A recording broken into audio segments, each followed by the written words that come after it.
Welcome back to the channel. You already know who that's. And part two will come out Friday. If y'all hit the like button, show support, and subscribe if you're new. Um, Without further ado, let's get started. As we start back in 2008, Marvel Phase One. We're going to talk about the actors, the directors, and how Marvel has become what it is today.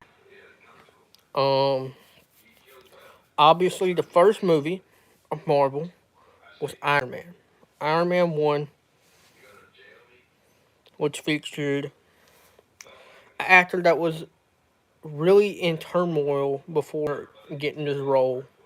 And he just got out of a divorce, and he was involved in some legal stuff. I don't really know much about all of it, but yes, that is the actor Robert Downey Jr. Man, did he turn his career around? Iron Man 1 is basically the story of a rich billionaire turned rich billionaire playboy who gets humbled from getting captured by a terrorist organization, and he's the owner of this company called Stark Tech. And so when he gets captured and doesn't want to, well, he gets captured, doesn't want to give him the information to build a missile.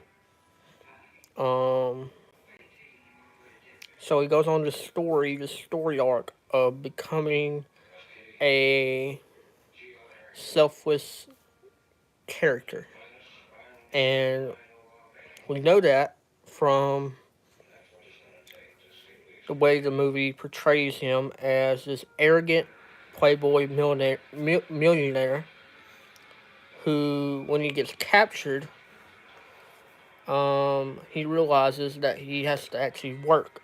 And we look at during the capture moments, um, he it's actually very smart in what he does. He builds this super ultra fighting Jennifer Miller. How are you?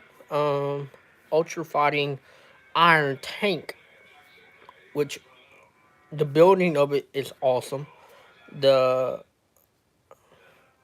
How's everyone doing? Dominic KC, Lauren Daniels, how you doing? He builds this ultra tank, which is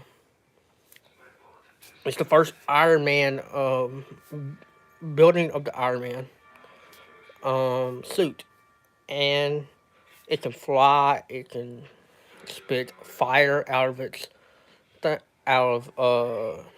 its canisters, and well, it has a lot of flaws. It doesn't look as good as what we see in the later Marvel movies, but for given what he was given, he made a super cool invention. And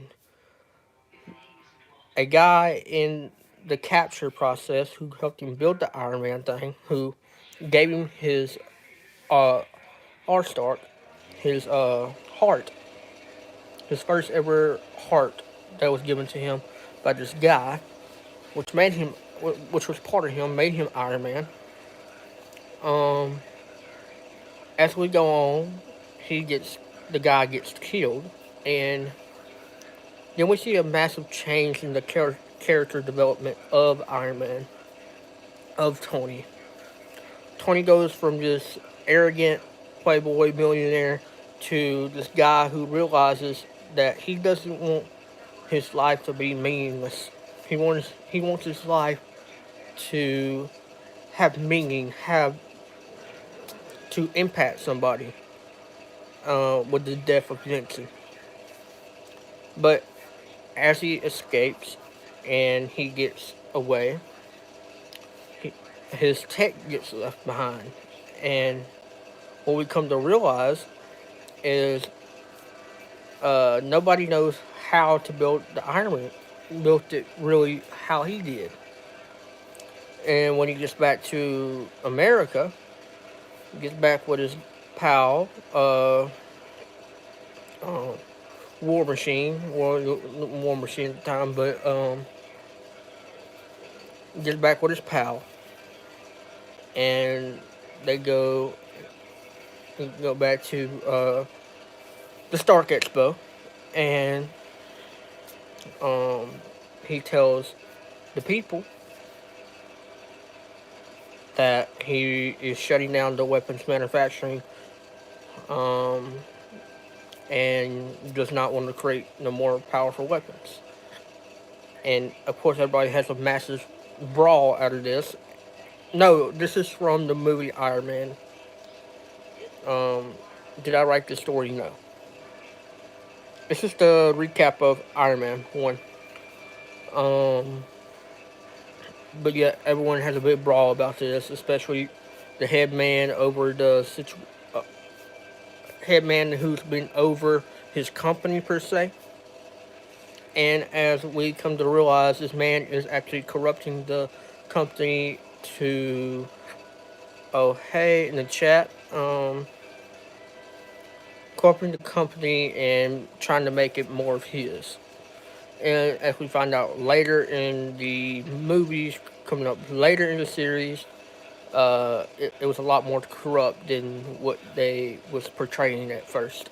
Um, so Iron Man 1, okay, we get into the final sequence where we got Pepper.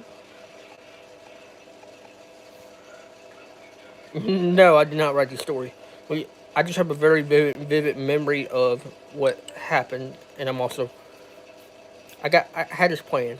Um, Pepper, she goes to the company and tries to get information about how Obadiah is acting strange. So she goes to get information about Obadiah. Almost gets caught, and then the shield agent comes and saves her. Fast forward, Obadiah um, takes Tony's Stark heart out of his chest and leaves Tony there to die. Uh, then Roach comes, his pal, puts his other heart back in there because he created a separate heart, um, a separate heart for him after when he got back, and this is around the time he created the red Iron Man suit. Just spray painted red because he just said let's throw a little hot rod red in there. Um, then he goes to the party that no one thinks he's gonna go to, just to go to it, and yeah, um, makes a big fool of himself, and yeah, fast forward. This is gonna be after. See, I kind of told the story a little bit backwards. It's kind of after what happens for Obadiah. Um, and then once Tony gets his heart back, he goes to stop Obadiah and try to save Pepper because Pepper gets captured by Obadiah. How's everyone doing? How's everyone doing in the chat? Gets captured by Obadiah. Obadiah makes the suit that Tony made, but Tony realizes when he was in the air with the suit that there was an icing problem because you go high to space, you go up so much to space, it gets very cold and it gets an icing problem. Well, he solves that. So he takes Obadiah's machine, which is like um, takes Obadiah's machine up to the sky, and Obadiah didn't know about the icing problem, and he freezes up there. But he unfreezes going back down and lands in the massive explosion and kills himself. Like, himself. Not kill himself, but, yeah, basically, yeah, kill himself. But, yeah, and then Tony bounces off of it and barely survives. And then we fast forward to the press conference at the end of Iron Man 1, the infamous line of "I am Iron Man," and that is Iron Man 1. All right, we're gonna take a break. We still got four. Let's see, one, two, three, four more, 5 movies to talk about.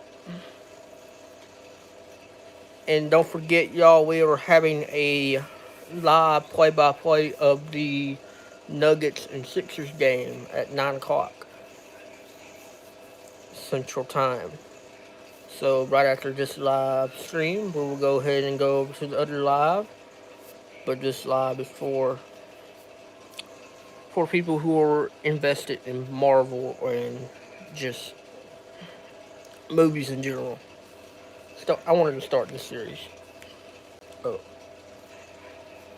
Alright, next movie in Phase 1 is The Incredible Hulk. And most people say, or gave this movie a bad rep at the beginning because it just doesn't feel like any other Marvel movie in the universe. And that's because, of course, we had the casting change between Mark Ruffalo and uh, the guy that was originally a part of the Incredible Hulk character. The Hulk character, I forget his name. Hold on, let me look up his name so I don't forget.